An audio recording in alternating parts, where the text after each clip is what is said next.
Bueno, Bueno, Andrés, te dejo entonces a vos. bueno, buenas tardes a todos y a todas. Gracias Mariana por invitarme. Hace mucho que no, bueno, hace mucho no, porque la semana pasada di una charla similar para la Universidad de Luján, pero hace mucho, en realidad, antes de estas dos charlas que no daba una charla. Y volver a mis fuentes, porque estoy en la función de gestión hace un tiempo largo. Charla para alumnos, Pero, porque charla y para charlas alumnos, para... sí, porque charlas te escucho todo el tiempo. Sí, bueno, pero no, tampoco vinculadas a la especialidad, Claro, pero sí,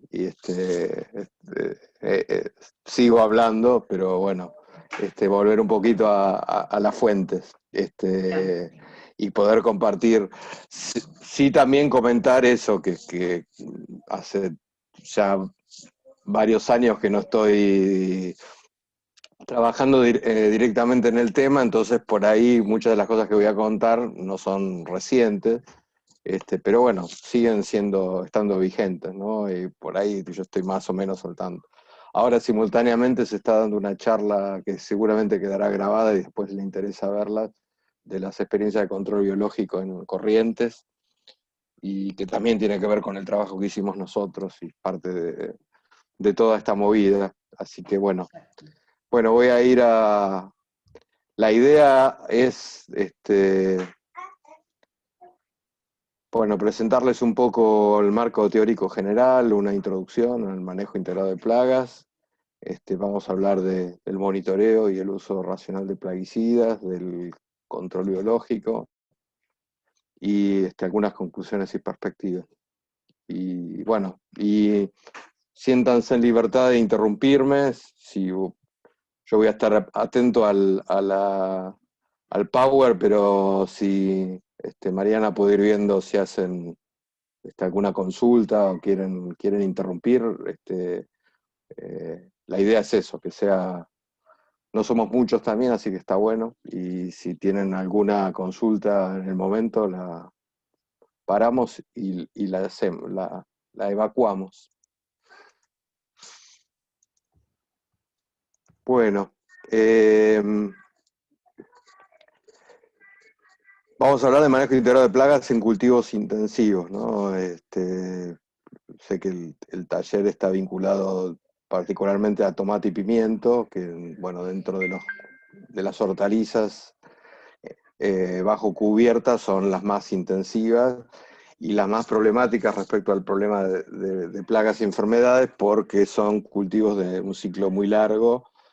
Entonces se hacen en superficies muy grandes, eh, y eso le da una fragilidad, porque si uno piensa en otras formas de producir hortalizas, en sistemas más diversificados, como es en general, cuando el sistema de quintas, cuando se hace hortalizas a campo, en general no hay grandes superficies de un solo cultivo, pero en invernadero eso se ha llevado a su máxima expresión, y donde muchos productores incluso han llegado a un nivel de especialización tan alto que se dedican casi exclusivamente a hacer, algunos por ejemplo, solamente tomate, ¿no?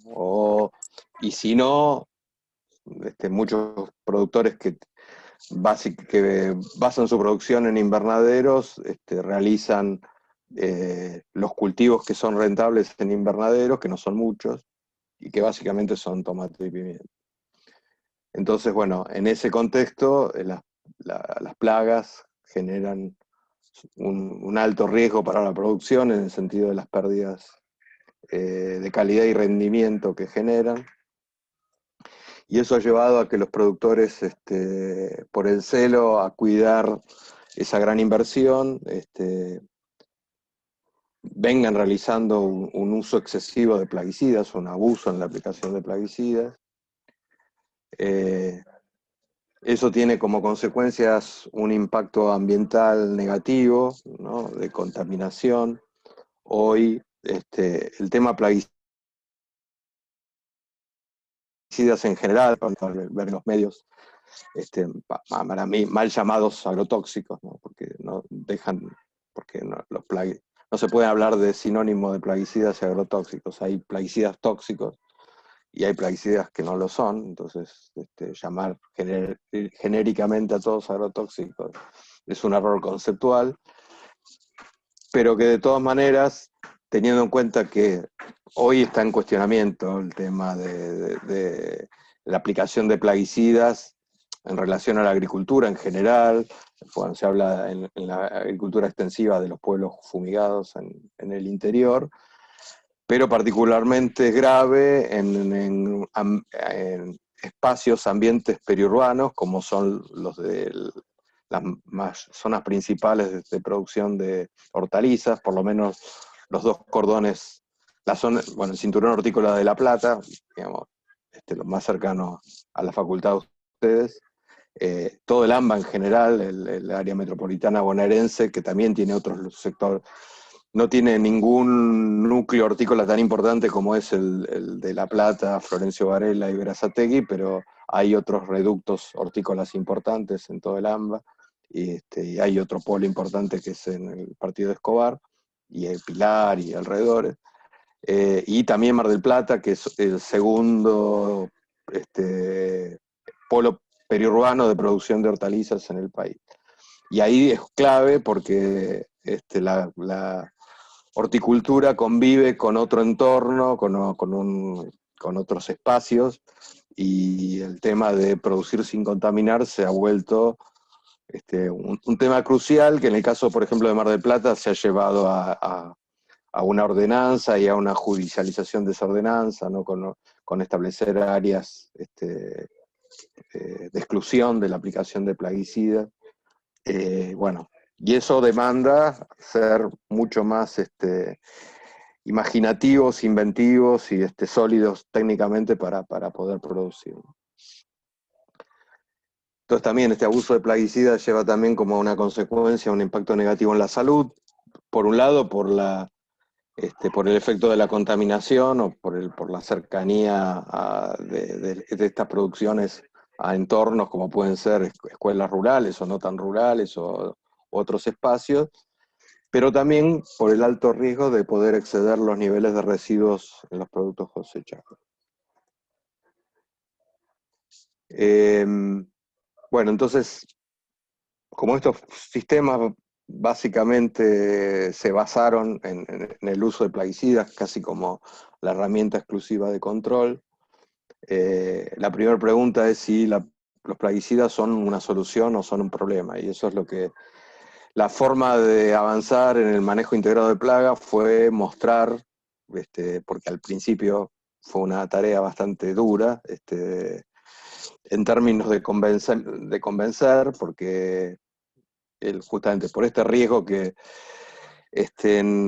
nadie quería arriesgarse a cambiar la manera de producción y la forma de aplicar los plaguicidas, pensando que si se dejaba de aplicar las plagas iban a producir un daño irreparable.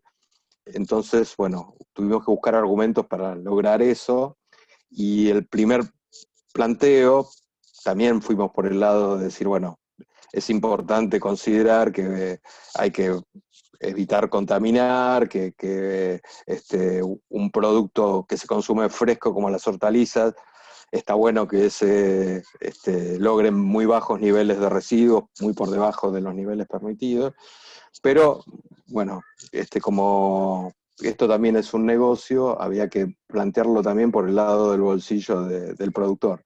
Y en realidad, entonces ahí el argumento era plantearle que cuanto más plaguicidas se echaran, peor les iba a ir, y que eso tenía una explicación técnica, científica, que es que a partir de aplicar excesivamente plaguicidas o algunos tipos de plaguicidas, no solo no se resuelve el problema de plagas, sino que se lo incrementa. ¿Y por qué se incrementa? Bueno, por un lado, por el resurgimiento, el fenómeno de resurgimiento de plagas, de que plagas que estaban por ahí incluso en algún nivel controladas naturalmente, dejan de estarlos porque al destruir los mecanismos naturales de control, como son los enemigos naturales, plagas que no estaban siendo problemas pueden empezar a aparecer como problemas, ¿no?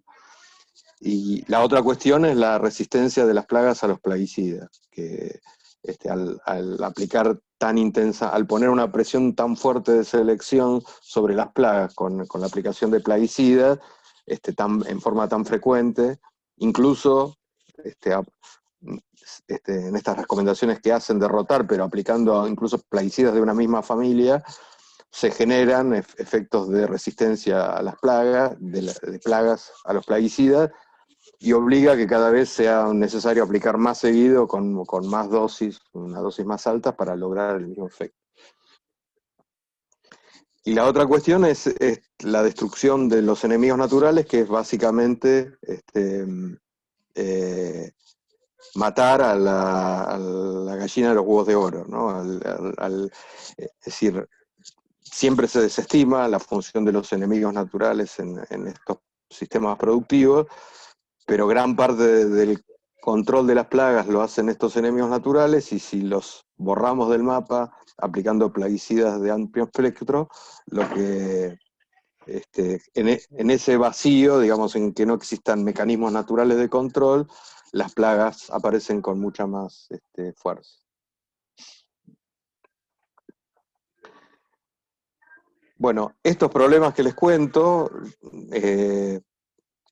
vienen de la época. Ustedes saben que hubo un movimiento científico en relación a la agricultura que se llamó la Revolución Verde, que vino a cambiar la agricultura muy fuertemente desde su aparición, y eso fue después de la Segunda Guerra Mundial, básicamente con la aparición de tres grupos de insumos en los que se basó la Revolución Verde, ¿no? En los fertilizantes químicos, los plaguicidas, y la genética, digamos, las semillas mejoradas. Bueno, eso en algunos casos llevó a cambiar, hasta países que eran importadores de alimentos se transformen en exportadores.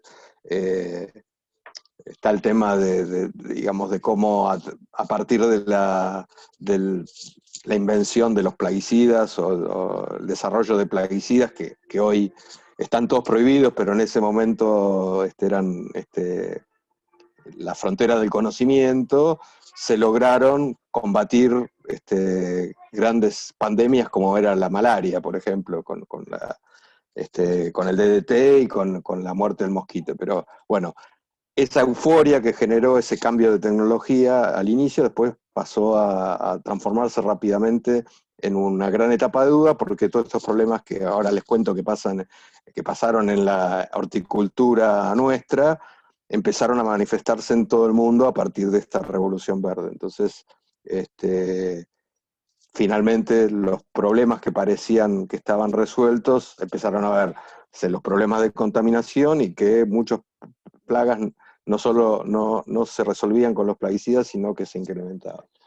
Entonces ya en la década del 60 apareció el concepto del manejo integrado de plagas, que como es una definición tan amplia, sigue hoy manteniéndose vigente, ¿no? Con la idea de que es un sistema de manejo de plagas que sobre la base de un marco, debe considerar al ambiente relacionado y a las plagas como poblaciones, ¿no? Que tienen una dinámica de crecimiento, y que busca utilizar lo que está remarcado ahí, ¿no? Todas las técnicas disponibles y métodos apropiados de manera compatible para mantener la población de las plagas en niveles inferiores a los que causan daño económico, ¿no? Y ahí están las dos claves de esta definición: son todas las técnicas disponibles, donde el control químico por plaguicidas es una alternativa más, pero no debe ser considerada la principal, y el concepto de niveles inferiores a los que causan. El concepto de población, por un lado, ¿no? Que cuando hablamos de plagas no hablamos de individuos, sino hablamos de una población, y a la población hay que manejarla, no matarla, sino que buscar que se mantenga por debajo de los niveles que causan daño económico. Y entonces eso cambia la idea. Cuando uno empieza a hablar de la población, tengo que preguntarme si una población de una plaga en un cultivo está generando no daño o no.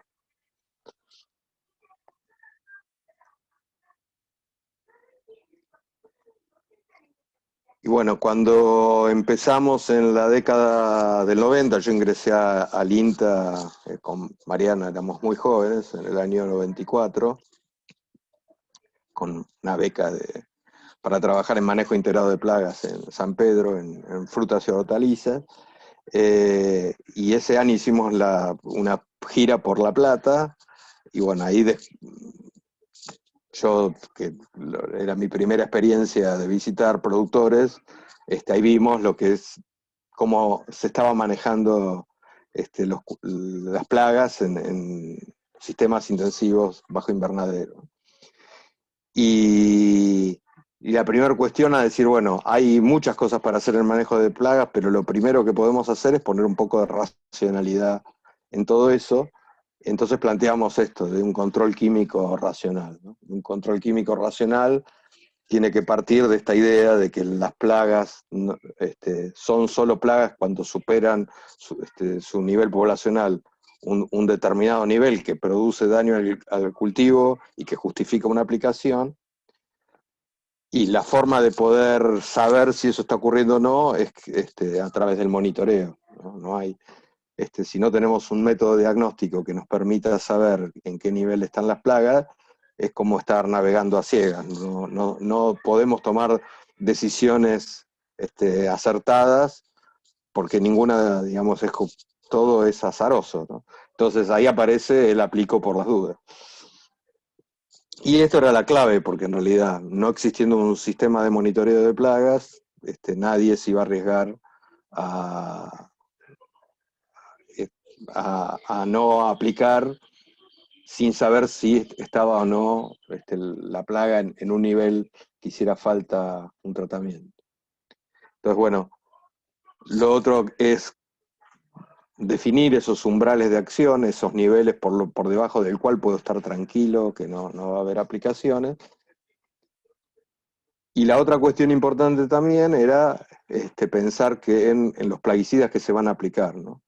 Por un lado, porque tanto el tomate como el pimiento, como los cultivos hortícolas que más productos tienen registrados, tienen una gran cantidad de plaguicidas que se pueden usar, muchos de los cuales son muy tóxicos, por un lado, o sea, tienen también riesgo para la salud, para el aplicador, incluso por el tema de los residuos que pueden generar, pero básicamente lo malo que tienen, además de eso, es que son de amplio espectro, o sea que matan tanto a la plaga que quiero controlar, y en general los plaguicidas de amplio espectro, además,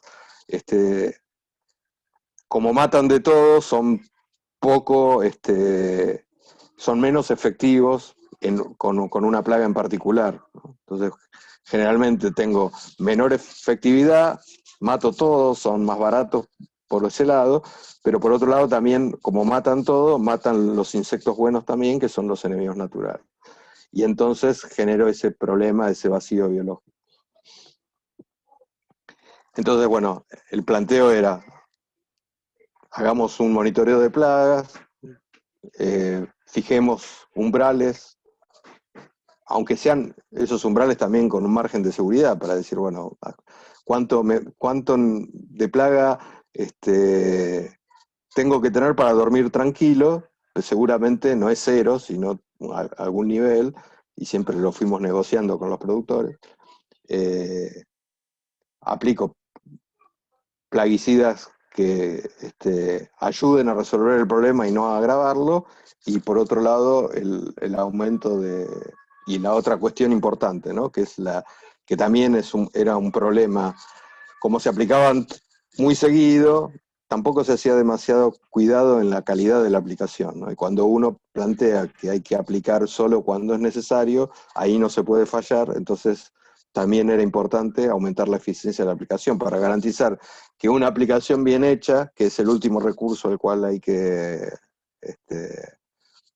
tener al cual recurrir,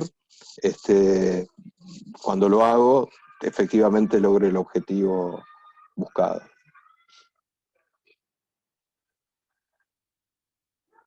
¿Quieren hacer alguna pregunta? ¿Vamos bien? ¿Me siguen? Sí, perfecto. Bueno. Bueno, la otra cuestión para el manejo integrado a tener en cuenta es lo que ya, digamos, lo que estuvimos manejando es, bueno, el uso racional, el manejo racional de plaguicidas, ¿no?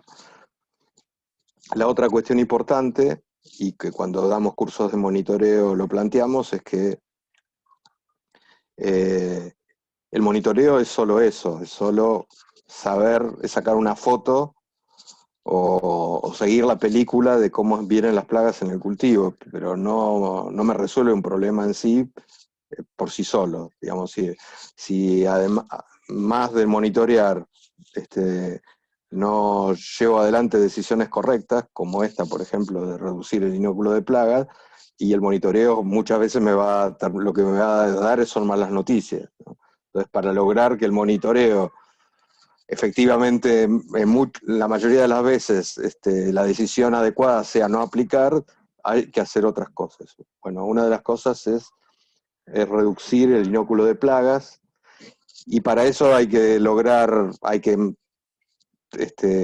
llevar adelante varias medidas. Una es la sanidad de los plantines, ¿no?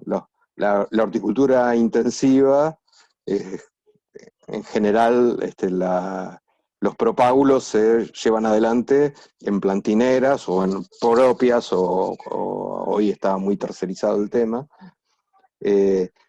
Si uno del plantín, ¿no?, de la planta joven recién trasplantada, ya parte con un nivel de plagas alto, que aunque sea bajo para el plantín, para el cultivo en general, es alto para el plantín por el tamaño que tiene, bueno, ya me estoy comprando un problema para el resto del cultivo.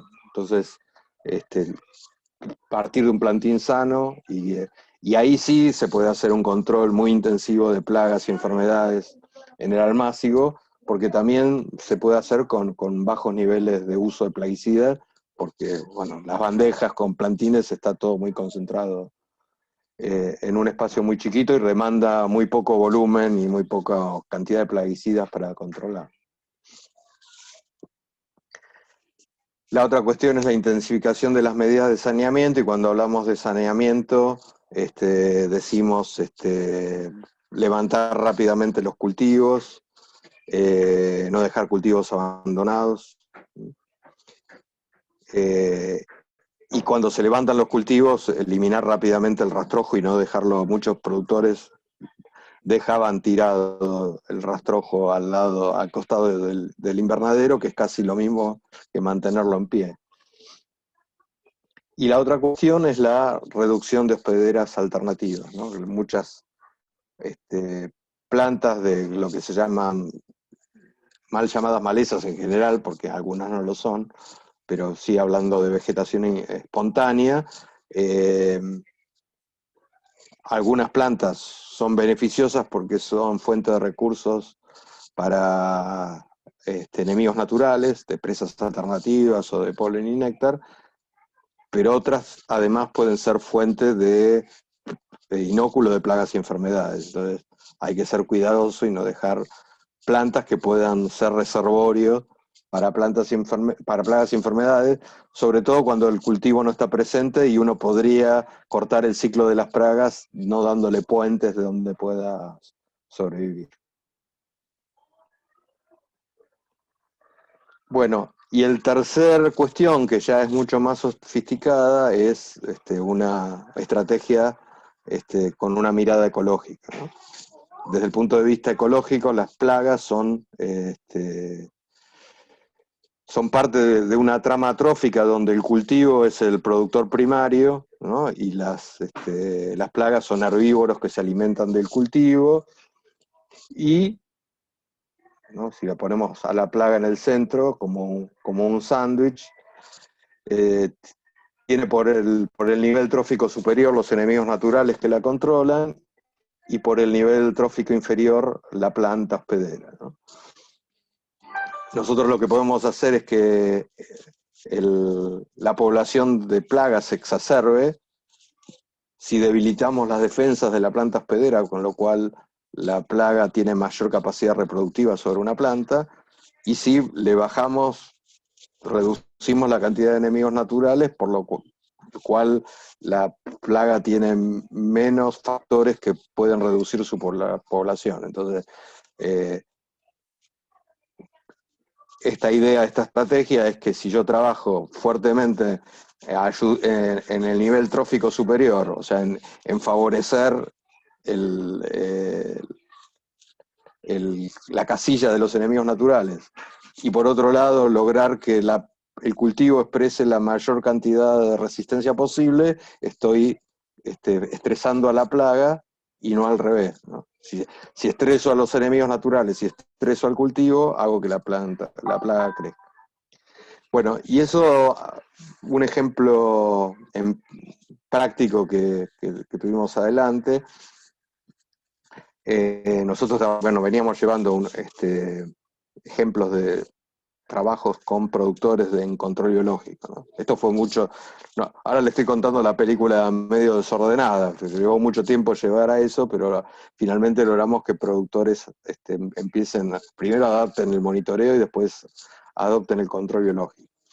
Y esto era un caso de una plaga de muy fuerte capacidad de reproducción y mucha capacidad de daño, que es Bemisia tabaci en pimiento, una mosquita blanca, y que notamos que en 2 invernaderos de un productor, en uno había una alta cantidad de mosca blanca, y no, como el control biológico no funcionaba, y en otro no, estaba bajo de población, con aparentemente, bueno, funcionando bien el control biológico. Y lo que hicimos fue poner data logger para medir la temperatura. Este es un sensor que va registrando cada 15 minutos la temperatura, y esos son los 2 gráficos, el azul, que es el invernadero más frío, y el rojo el caliente, de una semana continua de monitoreo de la temperatura en esos 2 invernaderos. Bueno, el invernáculo más frío era el que no tenía plagas, y el invernáculo más caliente era el que tenía muy alto el nivel de Bemisia tabaci. ¿Cuál es la interpretación de este resultado? Esta es la mosquita blanca Bemisia tabaci, este cultivo de pimiento. Y este es el principal enemigo natural, que después vamos a hablar, que es una avispita parasitoide. Las altas temperaturas en un invernadero mayores a 35 grados afectan al enemigo natural. El enemigo natural tiene un óptimo de temperatura muy por debajo de esos 35 grados.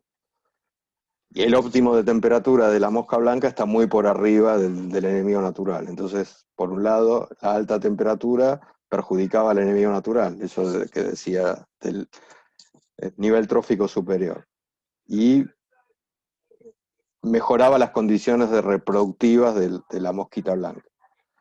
Y por otro lado, también el pimiento, las altas temperaturas están lejos del óptimo del pimiento, con lo cual también estresaban al cultivo. Entonces, un cultivo estresado, en líneas generales, sin entrar en cada caso en particular, uno supone que cuando es lo mismo que nos pasa a nosotros, aunque el cultivo no tiene un sistema defensivo tan sofisticado como a los animales, pero de alguna manera responde a lo mismo. Si uno está, el cultivo que tiene algunos fisiológicos mecanismos de defensa, si tiene una señal de que en realidad tengo que sobrevivir, no puedo, con el nivel de transpiración que tengo, por la gran temperatura que hay, tengo que activar mecanismos de defensa para defenderme de la alta temperatura que tengo en el ambiente, que es excesiva. Bueno, el cultivo prioriza eso antes que generar mecanismos de defensa para la plaga. Entonces, eso lleva a que los niveles de defensa bajen. Entonces, bajan los niveles de defensa del cultivo, baja la acción del enemigo natural. Esa es la explicación por la cual y la plaga además en esa temperatura se encuentra mucho más óptimo, todo lo que afecta al cultivo y al enemigo natural le resulta favorable para la plaga, ¿no? Y eso explicaba por qué en el invernáculo frío estaba la plaga bien controlada y no en el invernadero caliente. Bueno, y llegamos a este gráfico, que es una forma de resumir todo lo que estuvimos hablando. Cuando mis primeros años en el INTA asistí a una charla que dio un técnico, un investigador holandés, y que hablaba de las 3 patas del manejo integrado, y que eran estas, ¿no? De, bueno, prevención, monitoreo y contención. Y después, cuando hice la tesis, encontré un esquema un poquito más interesante para plantearlo, que no era como 3 patas, sino como una estructura piramidal, en donde la prevención, la base del manejo de plagas es la prevención. El monitoreo tiene que ser la forma de mediar entre la prevención y las medidas que haya que tomar cuando en algún momento el monitoreo detecta que la población pasó de los niveles tolerables y hay que tomar una medida de control. Y la prevención está basada en 3 aspectos a tener en cuenta. Uno, que es el más de libro y el más viejo, digamos, es el control cultural, el saneamiento, del que hablamos, como una de las estrategias. Pero después, básicamente, hay 2 estrategias a considerar. Una es la gestión de la resistencia, y esto es para trabajar todo lo que se puede trabajar en el nivel trófico inferior. Las producciones orgánicas, los cultivos orgánicos basan esa idea de tener que reducir o no necesitar la aplicación de plaguicidas a partir de fortalecer las defensas de la planta. Por un lado está la gestión de la resistencia genética, ¿no? Pensando en elegir variedades tolerantes o resistentes. Y por otro lado, con el manejo del cultivo, con un suelo balanceado nutricionalmente, con buena fertilidad física, química y biológica, y reduciéndole al cultivo las condiciones, los riesgos a tener condiciones de estrés hídrica o por temperaturas extremas. Bueno, eso lleva a que estén dadas las condiciones para que el cultivo pueda expresar de la mejor manera posible toda su capacidad de resistencia. Y por otro lado, lo que llaman la gestión de la biodiversidad, que después vamos a hablar un poco más en detalle. Por un lado es pensar en generar un ambiente favorable a los enemigos naturales, y para eso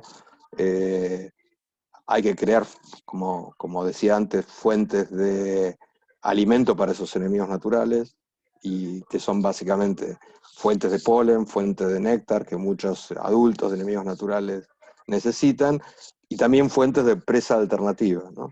Para que los enemigos naturales, cuando no está el cultivo, cuando no están las plagas en el cultivo, puedan hacer el puente biológico para mantenerse en el sistema. Y no al revés, que el puente lo hagan las plagas y no lo hagan los enemigos naturales. Pero por otro lado, justamente por eso, como esta vegetación espontánea puede ser, por un lado, es el doble filo que tiene, ¿no? Por un lado, ser fuente de recursos para los enemigos naturales, pero también puede ser fuente de recursos para plagas y enfermedades. Entonces, también hay que manejar en esa gestión de la diversidad, reducir las especies de vegetación que pueden ser más graves como fuentes de inóculo, que por el servicio que pueden prestar para que los enemigos naturales tengan alimento. Bueno, después el monitoreo, y después finalmente, igual vamos a hablar ahora un poquito de todas esas cosas.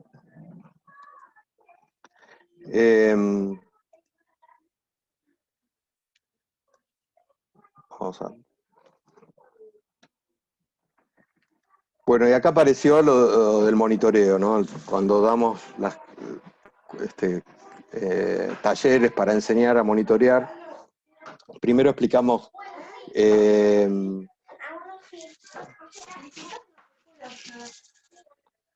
Eh, Primero explicamos para qué sirve el monitoreo de plagas y enfermedades y, y la idea es, bueno, por un lado que es conocer el estado sanitario del cultivo, que es como sacar una foto del cultivo, pero cuando eso lo hacemos, esa foto la vamos sacando todas las semanas, lo que vamos llevando adelante es la película de cómo está la población de las plagas, y eso también es importante para tomar decisiones, ¿no? También sirve para controlar la efectividad de las medidas adoptadas, cuando después, si hacemos el monitoreo después de haber realizado una aplicación, y también sirve para detectar fallas en el control y corregirlas a tiempo.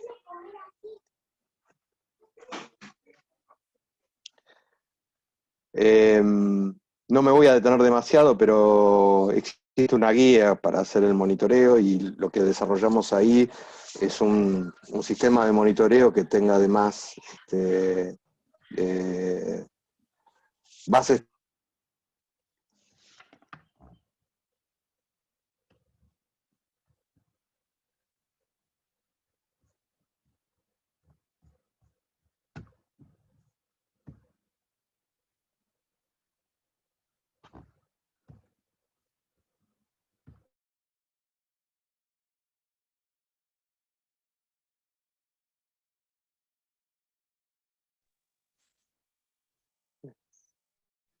¿Me están escuchando? Porque pareció como que se me iba el Zoom. ¿Estamos ahí? ¿Me escuchan? Sí, sí, ahora sí.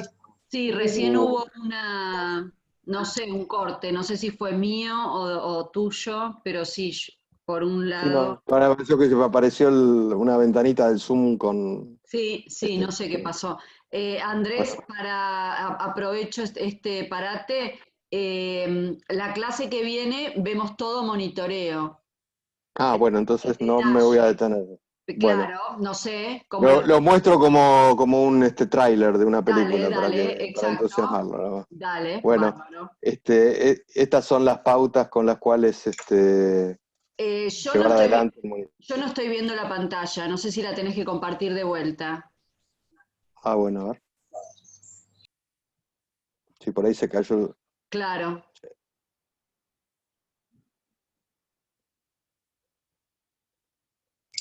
ahí Ahora sí. está. Esperen que vamos a dar vuelta hasta a donde había llegado. Ahí, ahí está. Bueno, esto lo van a ver en detalle, pero bueno, son pautas que no son caprichosas, sino que todo busca que, como tenemos que tomar una muestra muy chiquita de la cantidad de plantas, para que esa muestra termine siendo representativa y nos pueda dar una idea del nivel de plagas que hay con un margen de error bajo, tenemos que seguir todas estas cuestiones para lograr eso. Bueno, y el monitoreo también se basa en una definición importante que es considerar que en el cultivo, esto es caso de tomate, pero también para pimiento, para cualquier este, cultivo en el cual uno quiera llevar adelante un manejo integrado, es que hay plagas primarias y plagas secundarias. O sea, plagas primarias son aquellas que por el nivel de daño que pueden llegar a tener,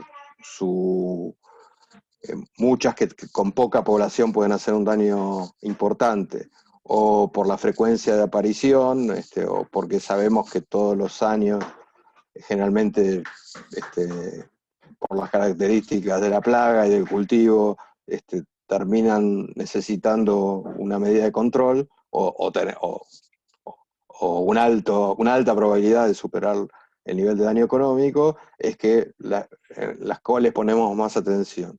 Y las plagas secundarias son, en contraposición, todo lo contrario. Plagas que no aparecen todos los años o aparecen en momentos muy particulares, o necesitan altos niveles poblacionales que generalmente no se dan para que lleguen a haber niveles de daño que justifiquen algún tipo de control. Generalmente por ahí son plagas primarias de otros cultivos que en el cultivo en cuestión, como es el tomate, son secundarias. Por ejemplo, esta es una mosquita minadora que se la confunde a veces con el daño de polilla y que para las condiciones nuestras en La Plata, el daño mayoritariamente que produce en tomate es un daño cosmético, y no cosmético en el sentido de que afea el cultivo, pero no le quita rendimiento, tendría que haber un ataque. Sí es una plaga primaria en otros cultivos de hoja, porque también incluso por el efecto que tiene cosmético en un cultivo de hoja, es la parte que se come, tiene otro efecto. Y, por ejemplo, bueno, en el apio, donde es una plaga primaria, pero entonces para el tomate es una plaga secundaria.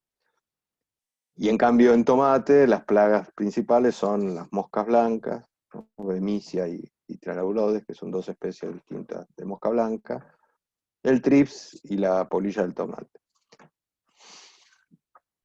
Y esto nos permite cómo confeccionar la planilla de monitoreo. Bueno, cuando vayamos a mirar, lo que vamos a mirar principalmente van a ser las plagas primarias. Las plagas secundarias, si aparecen, las anotaremos, pero sabemos que tiene que haber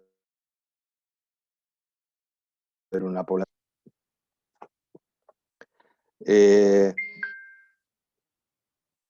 Bueno, y cuando empezamos a avanzar en esto del monitoreo, el planteo, aunque habíamos desarrollado este sistema, que lo van a ver bien en la próxima clase,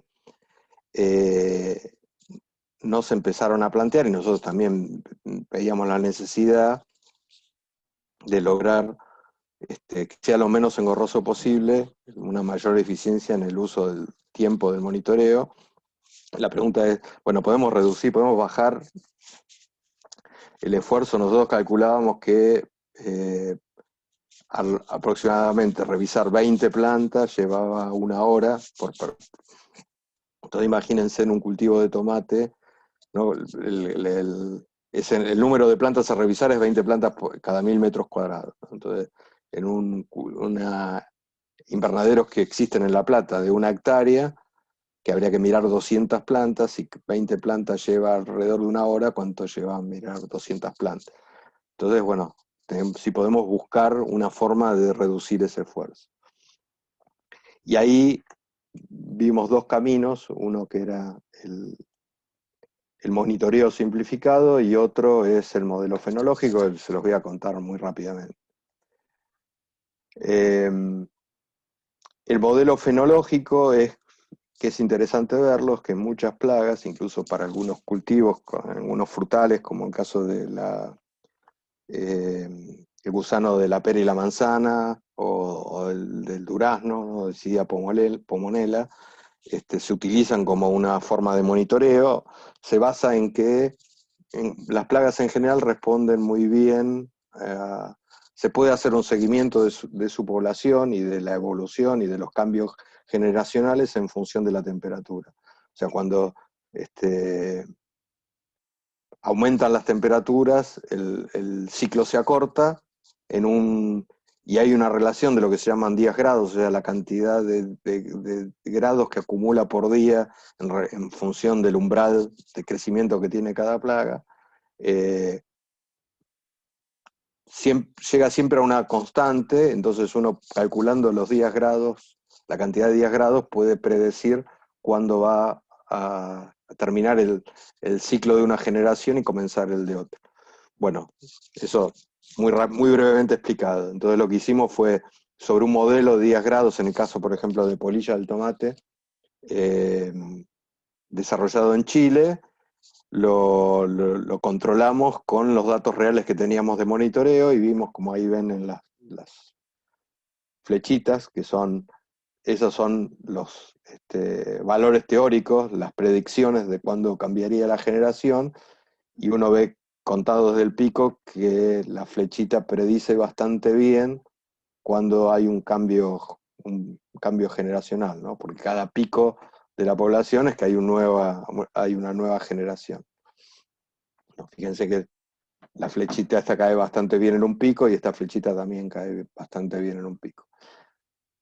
Entonces lo que uno podría plantearse es decir, bueno, si yo puedo predecir cuándo van a ser los momentos en donde es más riesgoso, en que va a aparecer un pico de la población de larvas, por ejemplo, de la polilla del tomate, puedo intensificar el monitoreo en ese momento y en otro momento ser un poco más laxo en el monitoreo. Esa era una alternativa. Estos son, bueno, un ejemplo de cómo se calculan los días grados. Nos vamos a meter en eso. Y la otra cuestión era el monitoreo simplificado, que era plantearse, decir, bueno, lo que nosotros hacíamos era una estimación, anotando en la planilla la cantidad de población que había de la plaga, de calcular con un margen de error, pero exactamente qué nivel de plaga había en el cultivo, ¿no? Referido, por ejemplo, a una densidad, por ejemplo, en el caso de polilla del tomate, foliolos con daño fresco por planta. Entonces uno podría decir, bueno, cómo evolucionan los foliolos, la cantidad de foliolos con daño fresco por planta a lo largo de todo el cultivo. Pero para los fines prácticos, lo que nos importa, más allá de conocer exactamente cómo evoluciona un parámetro, es si tengo necesidad de aplicar o no. Y ahí puedo plantearme que hay 4 situaciones distintas que no necesariamente tengo que conocer con gran precisión, ¿no? 3, por ejemplo, que están, digamos, la ausencia, ¿no? Cuando estoy muy lejos del umbral, o sea, hay 2, por ejemplo, que están muy lejos de la necesidad de aplicar. Y 2 por el lado, por debajo del umbral, y una por arriba del umbral, que también, cuando la población es tan alta, no importa mucho el error que cometa, voy a tener que aplicar igual, porque me voy a dar cuenta que estoy por arriba del umbral. La cuestión es en el gris, digamos, donde estoy muy cerca del umbral, por debajo, por arriba, donde tomar la decisión. Bueno, para un ojo experto, que están de chicos que vienen haciendo monitoreo muy seguido, se pueden hacer una estimación sin necesidad de anotar planta por planta en una planilla de los niveles en que están, y pueden llegar a calcular esta escala sin necesidad de estar anotando planta por planta. Bueno, eso es lo que planteamos como un monitoreo simplificado, o sea, el monitoreo hecho por monitoreadores expertos que tienen hecho el ojo y que pueden estimar sin anotar, sin detenerse en cada planta, anotar los niveles de plaga que hay, ir haciendo una estimación y llegar a hacer una recorrida después de todo el cultivo y poder decir, bueno, estoy en 0, en 1, en 2 o en 3, y en función de eso tomar una decisión de aplicar o no. Eso se complementa además con la posibilidad de identificar focos dentro, que también es una cosa importante, que a veces hay plagas particularmente que tienen una distribución que se llama más agregada, o sea, no homogénea en todo el cultivo, y que pueden aparecer en focos, y que si uno los detecta y los señala y circunscribe el foco, bueno, después puede ir un aplicador y solo aplicar en una parte del cultivo y no en todo el cultivo entero.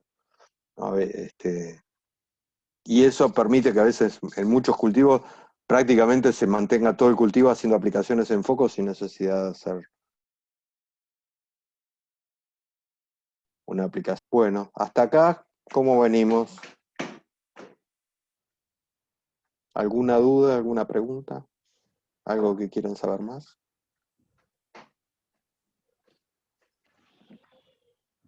Me preocupa cuando nadie dice Yo nada. vengo ¿Sí? bien, ¿O entonces, entendieron todo?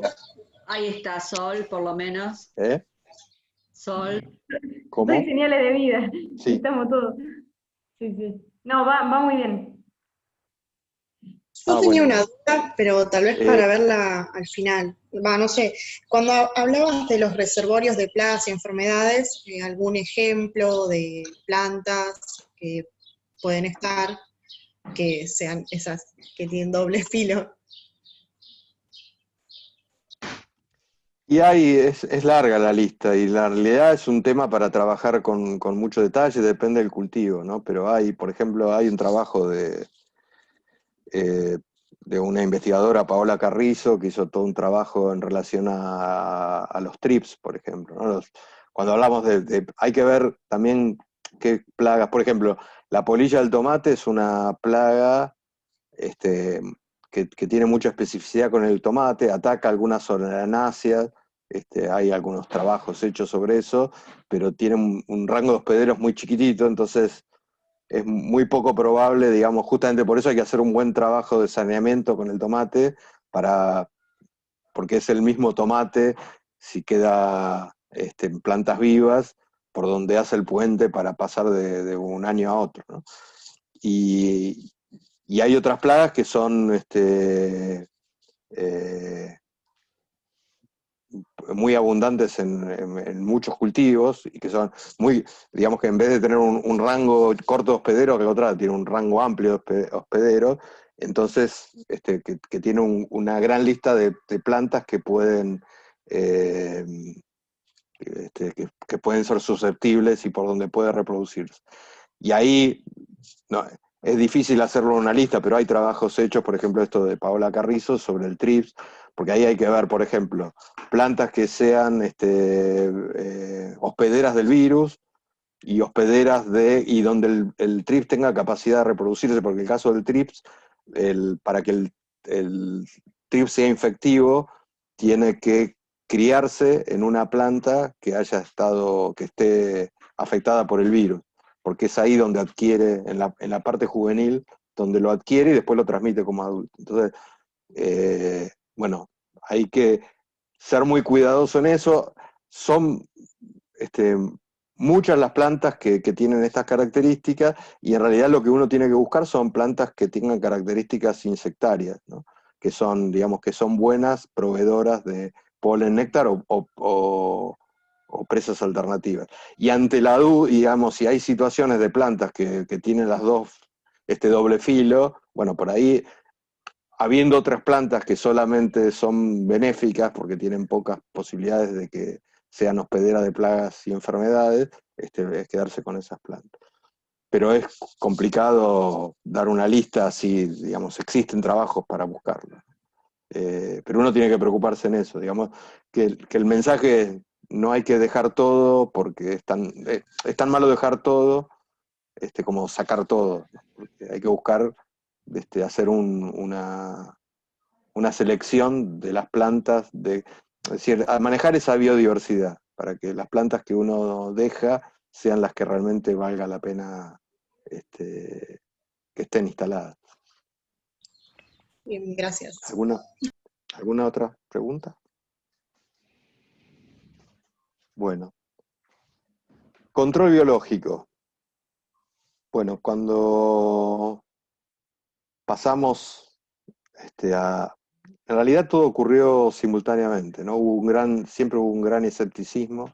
Nosotros mostrábamos muchos resultados de trabajos de investigación que mostraban que era lo bueno que era el monitoreo y que con el monitoreo uno podía manejar las cosas. Cuando esos trabajos, como les contaba, yo entré como becario en San Pedro. San Pedro está a más de 200 kilómetros de La Plata, ¿no? A 170 kilómetros, sí, la experimental, kilómetro 170 de la Ruta 9. Muy lejos del cinturón hortícola, cuando mostrábamos ensayos hechos en San Pedro, diciendo, bueno, estos en San Pedro, acá que no están con la presión de plagas que tenemos en La Plata, pueden hacer este ensayo y les puede ir bien, pero acá en La Plata no se puede. Entonces, bueno, y las primeras experiencias que hicimos cuando lo llevábamos a poder hacer seguimiento de casos comerciales, tampoco fueron en La Plata, fueron en el otro lado del AMBA, del cinturón hortícola, ahí por la zona de Exaltación de la Cruz, y también nos decían, bueno, eso en Exaltación de la Cruz se puede hacer, pero en La Plata no. Así que después nos llevó un tiempo, y lo que generó, digamos que funcionó como una bisagra, fue la aparición de esa plaga que le mostré, Bemisia tabaci, en el año 2003, que justamente por las características que tenía, era cuanto más plaguicidas le echaban, más Bemisia había, y entonces ahí se le quemaron los libros a los técnicos asesores y buscaron diciendo, bueno, ya que de esta manera no lo podemos resolver, nos abrimos a otra posibilidad. Y ahí apareció el control biológico, y como el control biológico tiene que ir de la mano del monitoreo, apareció el monitoreo y el control biológico. Y lo que en ese momento era una utopía, porque lo que deseábamos al principio era decir, bueno, hagamos una aplicación racional de plaguicidas, hoy ya es una realidad que muchos productores aplican. Por lo menos está la tecnología disponible. No es de uso masivo, pero la tecnología existe. Y en el control biológico hay 3 tipos de control. Bueno, hay distintas formas de clasificar esto, pero podemos identificar 3 tipos de control biológico. Uno, lo que se llama el control biológico clásico, que se trata básicamente de importar el enemigo natural del lugar de origen de la plaga, y funciona bien cuando ese enemigo natural que existe es muy específico de la plaga que se quiere controlar, ¿no? Es el caso existe un caso emblemático que es la cochinilla acanalada del tronco, y este enemigo natural, que es una vaquita, que es muy específica así como hay otras vaquitas que son muy generalistas, que comen muchos tipos de presas distintas.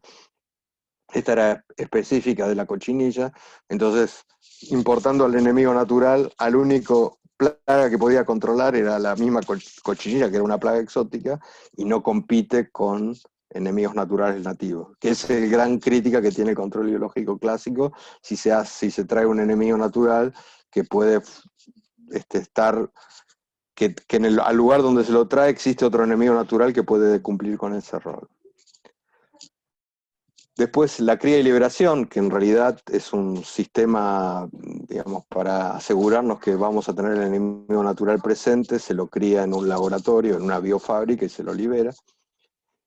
Y luego el control biológico por conservación, que es esta idea que a partir de la biodiversidad, de proveerle, de manejar los recursos para darle alimentos a esos enemigos naturales, poder mantenerlos en el sistema. Es decir, es cómo llevar adelante un manejo del agroecosistema para que los enemigos naturales aumenten su efectividad, su capacidad reproductiva, su instalación, ¿no? Pensar en darle fuentes de alimentación para que estén establecidos y puedan actuar todo el año. Porque el gran problema que tenemos con el control biológico es que siempre hay un desfasaje, porque en realidad es como el enemigo natural se alimenta de la plaga, tiene que haber una población de plaga para que el enemigo natural empiece a instalarse. Pero si le gana mucho la plaga a la instalación del enemigo natural, nunca llega a ser efectivo. Entonces hay que lograr que el enemigo natural se instale lo antes posible, lo más tempranamente posible, cuando todavía la población de plaga no es alta, y que se logre ese buen nivel, esa buena relación entre el enemigo natural y la plaga para hacer un control, ¿no? Y esto es lo que busca el control biológico por conservación. Entonces, estando el enemigo natural presente, ni bien la plaga se empieza a instalar, el enemigo natural le sigue los pasos por atrás. Bueno, esta diapositiva se la robé a un colega español y muestra un poco lo que en un agroecosistema, esto es Cataluña y es muy parecido a nuestro sistema, digamos, sistemas mixtos cuando existe el invernadero y la producción a campo, ¿no? Entonces tenemos en el establecimiento un área de cultivo de zona perenne, digamos, de monte, donde pueden ser reservorios de biodiversidad, de donde los enemigos naturales pasan a la área de cultivo, y dentro del área de cultivos, aunque no se ve, por ejemplo, uno puede ver esto, ¿no? Borduras con vegetación natural, que pueden ser los lugares, como siempre se mantienen verde, por donde los enemigos naturales puedan hacer un puente para pasar de cultivo a cultivo, y ahí se da la dinámica de pasar de áreas naturales al cultivo de campo, al invernadero y viceversa. Y acá, bueno, se plantea qué cosas hacen falta para que los enemigos naturales se puedan mantener, es protegerlo de las inclemencias, de zonas de refugio, lugares de reproducción que tengan alimento, polen, néctar, presas alternativas. Bueno, y la otra gran cuestión para tener en cuenta con los enemigos naturales es justamente que todo ese esfuerzo que podemos hacer de conservarlo y esa ingeniería para pensar en de qué manera darle recursos para que y esos puentes de los que hablábamos se puede destruir de un día para el otro si aplicamos un plaguicida inadecuado que mate a todos los bichos, ¿no? Entonces, es central para hacer un correcto manejo integrado de plagas el tema de la compatibilidad con los plaguicidas. Y en Europa, digamos que viene hace muchos años trabajando en control biológico, están muchísimos más adelantados que nosotros, que tienen empresas que son chicas en relación a las multinacionales, pero que son importantes y se dedican a criar y reproducir enemigos naturales. Han armado y en sus bases de datos, y esto es un ejemplo, esto es de Cooper, que es una empresa holandesa, una de las biofábricas más importantes del mundo, tienen una tablita hecha para cada plaguicida respecto a los principales enemigos naturales. Para lo cual el número 1 es inofensivo, cuando un plaguicida tiene un efecto menor al 25%, el número 2 levemente perjudicial cuando está entre 25 y 50% de mortalidad, moderadamente perjudicial y muy perjudicial. Y pueden entrar hoy, si quieren hagan la prueba, busquen Cooper o busquen BioBest y van a ver que hay incluso Cooper está en castellano porque tiene un gran mercado en España, y pueden entrar por cada enemigo natural o por el plaguicida y les va a decir, les va a sacar un cálculo sobre el plaguicida elegido, qué efecto tiene sobre los enemigos naturales. Los datos se basan en ensayos y estudios que ha hecho. Hay una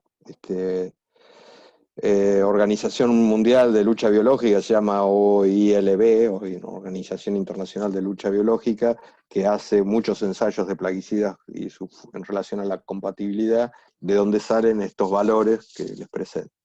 Y lo interesante es ver que a veces que hay que hacerlo enemigo natural por enemigo natural, porque hay plaguicidas que pueden ser muy dañinos para un enemigo natural y inocuos para otro.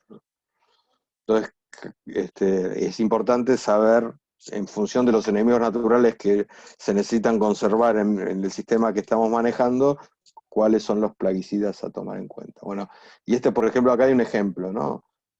Estos son plaguicidas, igual es una lista vieja, algunos ya no están incluso, por ejemplo, el endosulfán está prohibido ya.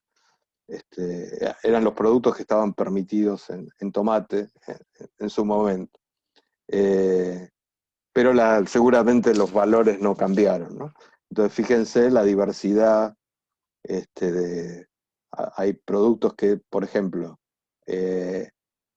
aplicados de una manera tienen valores muy bajos y muy poco tóxicos, y aplicados de otra manera tienen valores muy tóxicos, ¿no? Y donde para una plaga tienen alta toxicidad y para otra no, ¿no? Entonces hay que ser muy cuidadosos, ¿no? Cuando iniciamos este camino suponíamos que la selectividad era un número, y que podíamos decir, bueno, este es un plaguicida bueno y este es un plaguicida malo. Y en realidad los plaguicidas hay que verlos caso por caso, y que incluso la idea que teníamos que los plaguicidas de última generación, los que se llaman reguladores de crecimiento, que podían tener un efecto positivo sobre los enemigos naturales, no están así, porque los enemigos, por ejemplo, generalmente estos plaguicidas atacan cuando se habla de regulador de crecimiento, tienen que ver con que afectan la síntesis de la quitina, ¿no? Que es el cambio de las formas juveniles a los adultos, y que en ese momento actúa. Bueno, los enemigos naturales también tienen esos cambios, Y también un plaguicida que afecte la síntesis de quitina también los puede perjudicar. Por ahí en menor medida, pero también puede tener un efecto. Entonces, no hay reglas para eso. Hay que ir a las tablas y ver efectivamente si cumple o no con las condiciones que necesitamos que cumpla.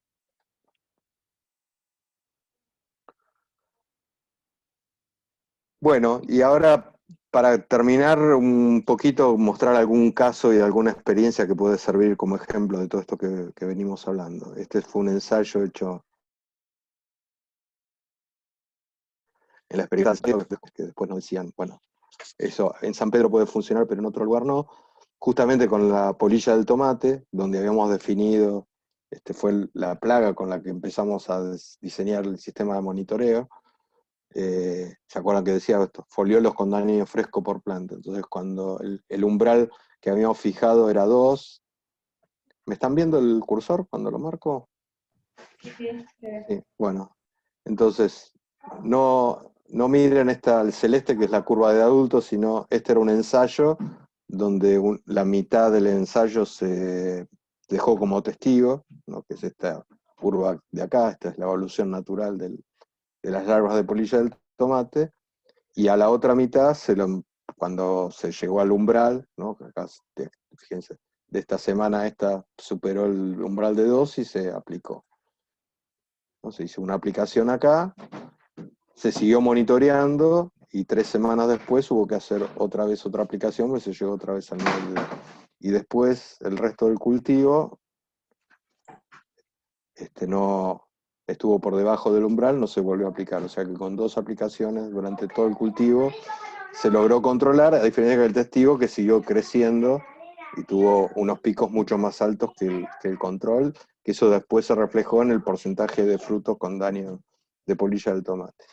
Pero lo interesante es que tanto el testigo como el tratado, al final del cultivo, no hubo necesidad de aplicar, y en este momento, cuando se hizo la primera aplicación, cuando se hizo la segunda, se tomaron muestras de larvas y las llevaron al laboratorio, y se observó, lo vamos a ver acá, que estaban parasitadas por esta avispita, que se llama Pseudapanteles dignus, ¿no? Fíjense acá, no sé si se llega a ver, está el resto de la larva de polilla del tomate, y este es el cocón de la avispita, que después de crecer adentro de la larva termina emergiendo y en pupa. Y lo que observamos fue que al inicio, en esta primera muestreo, había un 15% de parasitismo, a las 3 semanas ya había un 43% de parasitismo, y al final con muy pocas larvas, porque ya era una estimación, porque ya había bajado muchísimo, había un 72% de parasitismo. Entonces, ¿qué se logró? Con las 2 aplicaciones que se hicieron, con productos selectivos, se bajó la población de la polilla, pero se permitió que la avispita siguiera actuando, y además mejoró la relación entre la cantidad de avispitas y la cantidad de polillas, porque se aplicó un producto que mataba a la larva de polilla y no a las avispitas. Bueno, ese es el efecto que se quiere lograr. Entonces, con 2 aplicaciones, fíjense que polilla del tomate era la plaga clave del cultivo del tomate, para la cual, si se hacían 3 aplicaciones semanales, de 1 o 2 se la llevaba la polilla del tomate. Nosotros llevamos adelante todo un ciclo del cultivo con solo 2 aplicaciones.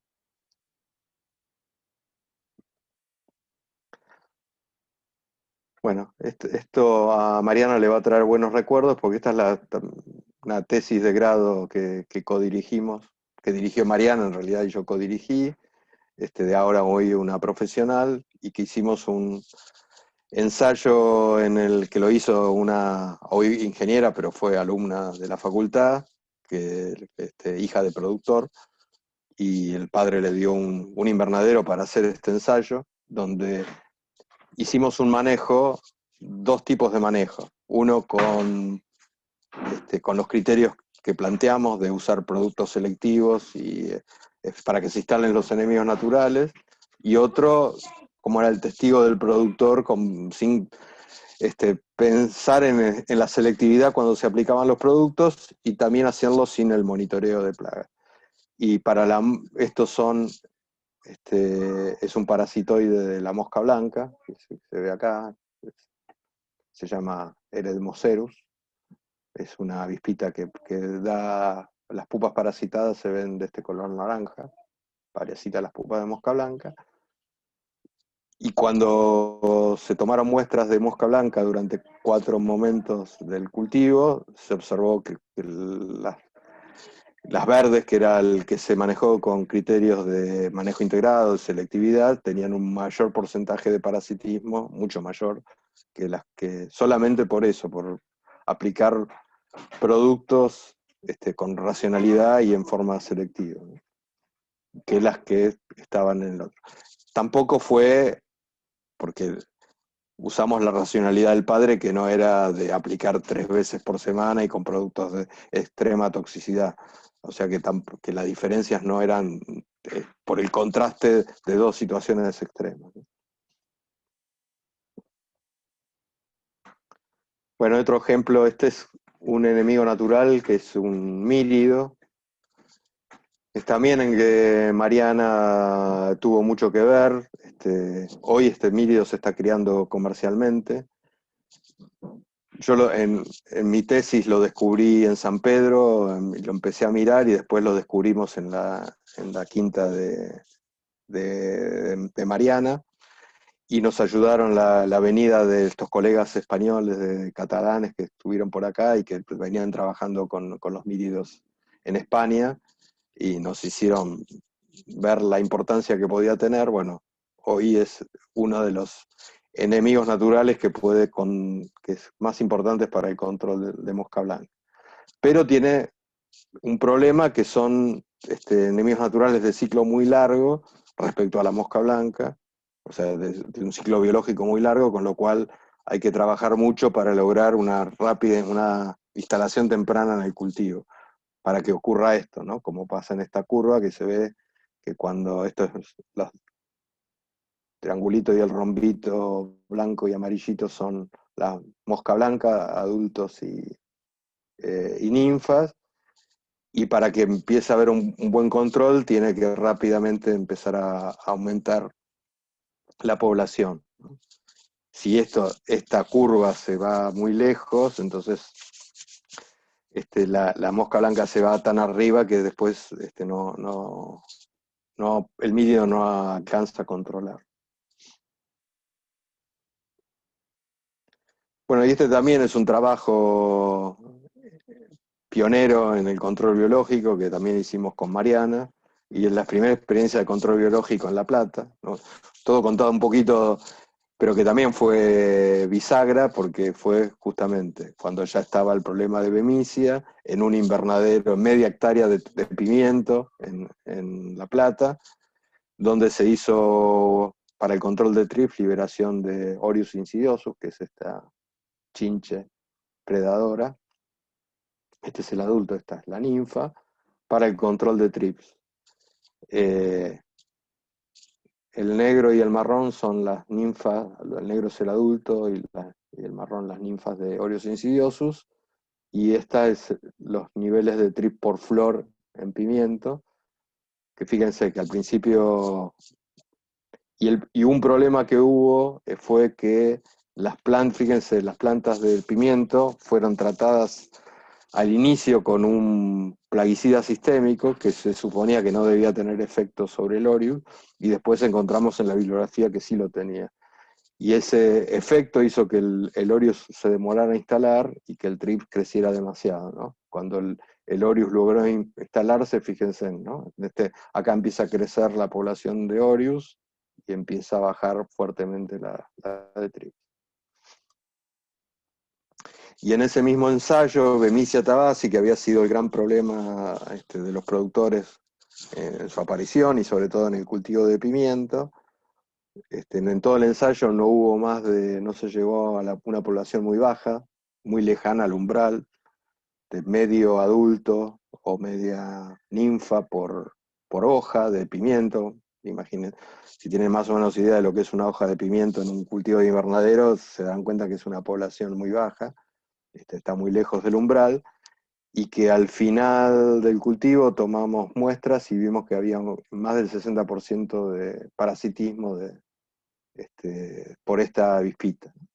Entonces, y que esa avispita no fue liberada, sino que apareció espontáneamente, pero al haber aplicado pocos productos y productos selectivos, se logró que esta aparición espontánea de este enemigo natural mantuviera controlada a la plaga.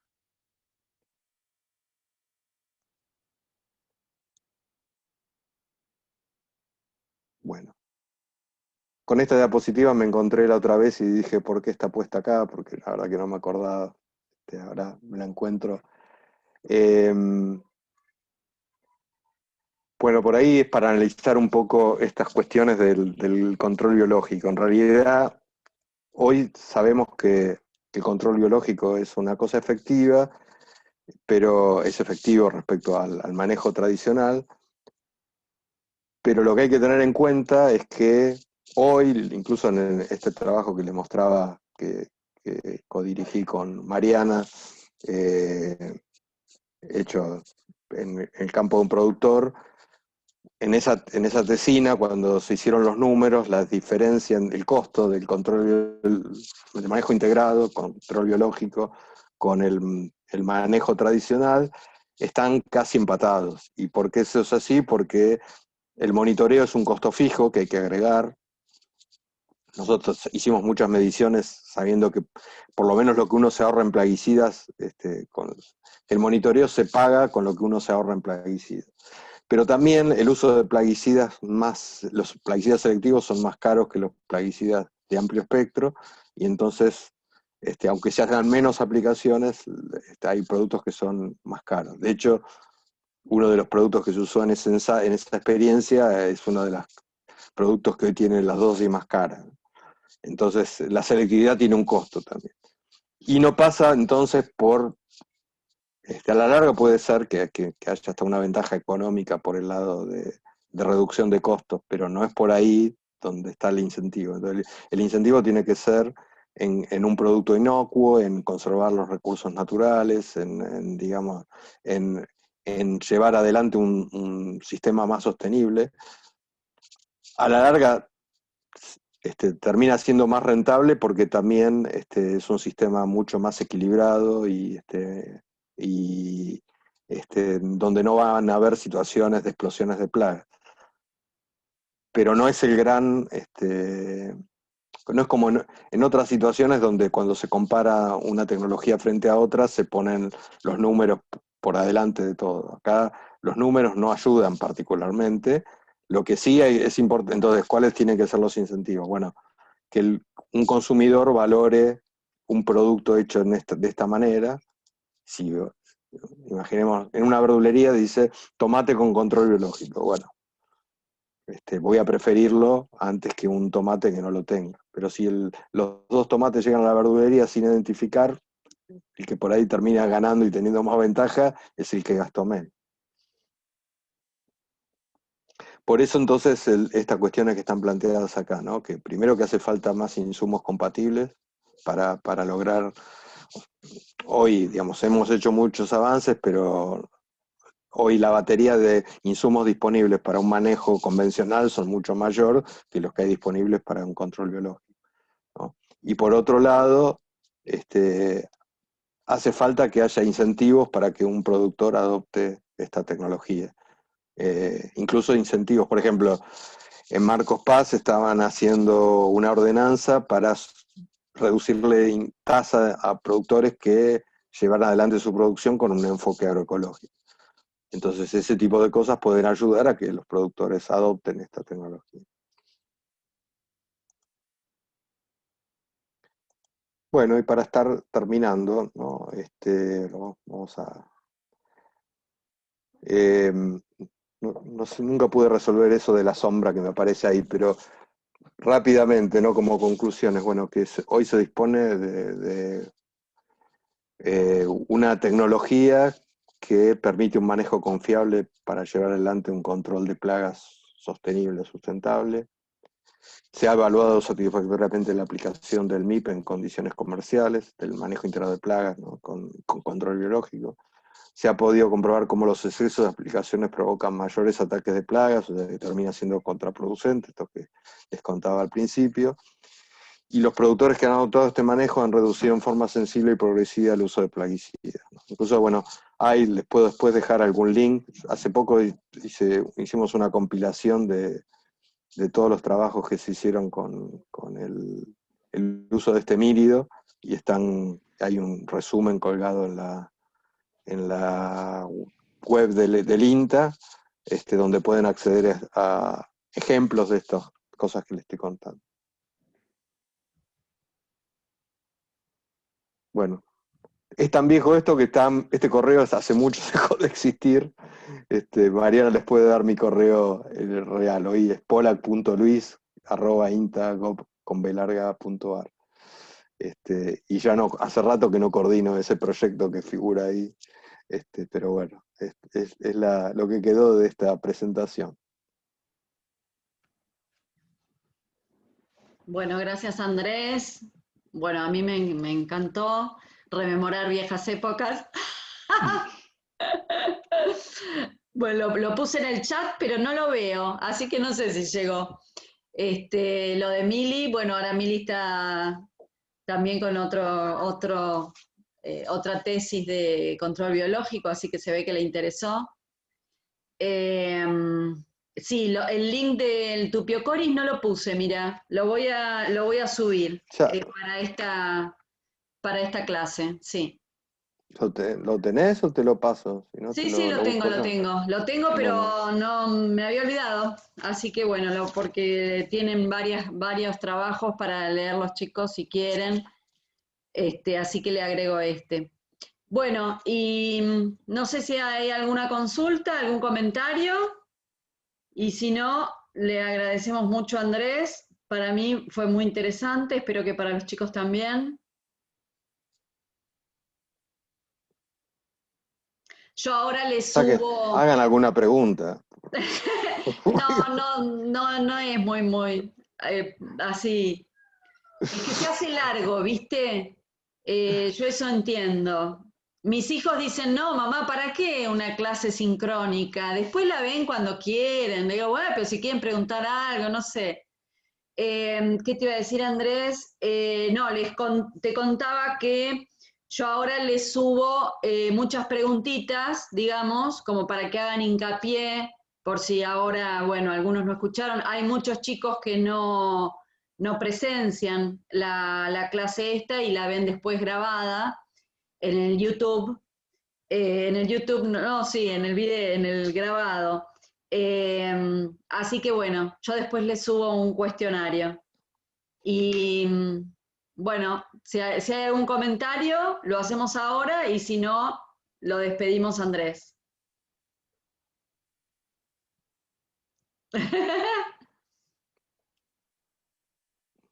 Bueno, anímense, ¿eh? Sí, cualquier cosa, no tengan miedo. Yo cuando estudiaba con Mariana, hasta hace poco recordamos una anécdota que un día le dije, es más, ahí nos empezamos a conocer en una clase que nadie entendía nada, y que cuando terminó me dijo, qué bueno que preguntaste porque nadie entendía nada. Sabés que no me pude acordar del nombre, lo tengo que googlear de ese hombre. Sí. Un profesor de suelos era nuestro. Sí. Fue un profesor. Edafología. De edafología, bueno. Sí, era muy bueno. Bueno. Bueno, chicos. Sí. Si no, bueno, cualquier cosa tienen mi contacto y estoy a disposición. Dale, bueno. Bueno. Bueno, Andrés, saludos. muchas gracias. Chao. Vuelvo a lo mío. Dale, gracias. Bueno, chicos, hasta la próxima. Les escribo. Bueno. Gracias. Nos vemos. Chao. Chao, Lu. Chao. Ya que te vi ahí.